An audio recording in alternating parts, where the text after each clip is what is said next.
UP विधानसभा चुनाव से पहले अखिलेश यादव ने बड़ा खेला कर दिया है। एक बड़े नेता को सपा में शामिल कराकर अखिलेश यादव ने बीजेपी और बसपा को बड़ा झटका दिया है। इस वीडियो में हम इसी पर करेंगे बात। नमस्कार, 4 PM पर आप सभी का स्वागत है। उत्तर प्रदेश में 2 साल बाद यानी कि 2027 में विधानसभा का चुनाव है, जिसकी तैयारी अभी से शुरू हो चुकी है।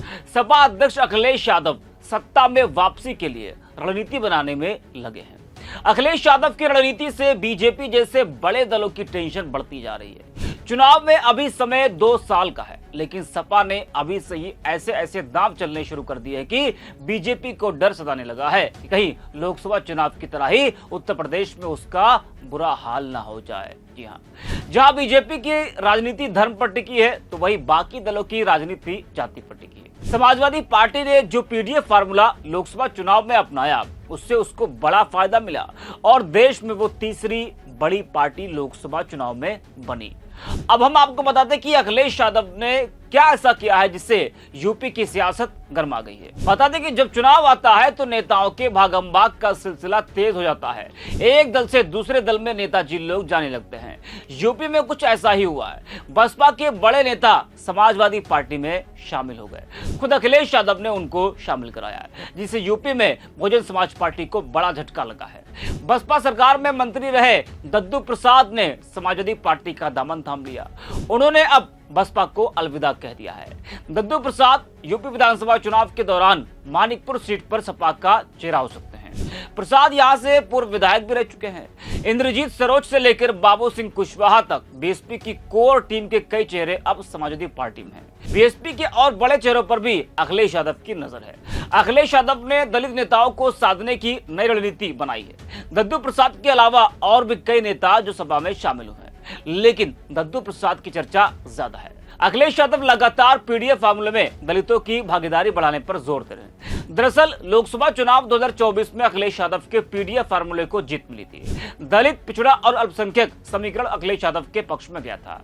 ऐसे में अखिलेश यादव अब अपने इसी पीडीएफ फार्मूले को और मजबूती दे रहे हैं। 2027 विधानसभा चुनाव में सपा चीफ पीडीएफ फार्मूला को अपना सबसे मजबूत सियासी हथियार बनाना चाहते हैं। ऐसे में वह बड़े दलित बहुजन चेहरे वाले नेताओं को सपा में लाकर बड़ा सियासी संदेश देने की कोशिश कर रहे हैं। दद्दू प्रसाद को सपा ज्वाइन कराने के अखिलेश यादव के कदम को 2027 की तैयारियों से जोड़कर देखा जा रहा है। सियासत में जब मायावती का सुनहरा अवसर था, तो इंद्रजीत सरोज, दद्दू प्रसाद, लालजी वर्मा और सुखदेव राजभर जैसे मजबूत नेता उनके पिलर रहे। धीरे धीरे मायावती के ये मजबूत चेहरे अपनी जगह से खिसककर सपा के साथ आ गए। दरअसल अखिलेश यादव ने बीते दिनों प्रेस कॉन्फ्रेंस में बताया था कि 14 अप्रैल यानी कि बाबा साहब भीमराव अंबेडकर जयंती पर 8 अप्रैल से घर घर अभियान चलाने जा रहे हैं। अखिलेश यादव अपने पीडीएफ फार्मूले में दलितों की हिस्सेदारी बढ़ा रहे हैं, जबकि सियासी जानकारों की माने तो यह दलित वोट बैंक को अपनी तरफ करने की एक सियासी चाल है। मायावती के दिग्गज नेता अब समाजवादी के पीडीएफ फार्मूले को और मजबूत करेंगे। जी हाँ,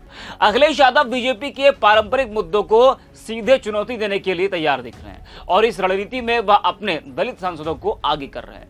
यह रणनीति न केवल भाजपा की असहजता बढ़ा रही है, बल्कि बसपा के परंपरागत दलित वोट बैंक में भी सीधे सेंध लगाने की सियासी चाल मानी जा रही है। हाल ही में सपा सांसद रामजी लाल सुमन के राणासांगा पर की गई विवादित टिप्पणी और उसके बाद की घटनाओं ने इस रणनीति को और स्पष्ट कर दिया। वहीं सपा सांसद अवधेश प्रसाद द्वारा रामलला के दर्शन कर राम मंदिर मुद्दे पर भी भाजपा को सीधी चुनौती देने का संकेत दिया गया है। अवधेश प्रसाद ने रामनवमी के मौके पर सपरिवार रामलला के दर्शन किए और एक बड़ा बयान देकर राजनीतिक हलकों में हलचल मचा दी। उन्होंने कहा, राम हमारे रोम रोम में है। जब भगवान बुलाएंगे, अखिलेश यादव भी रामलला के दर्शन करने जरूर आएंगे। यह बयान केवल एक धार्मिक आस्था का इजहार नहीं था, बल्कि भाजपा के सबसे बड़े मुद्दे राम मंदिर पर सपा की सीधी एंट्री का संकेत था। सपा का दलित कार्ड खेलना अचानक नहीं, बल्कि सोच समझकर रची गई रणनीति का हिस्सा है।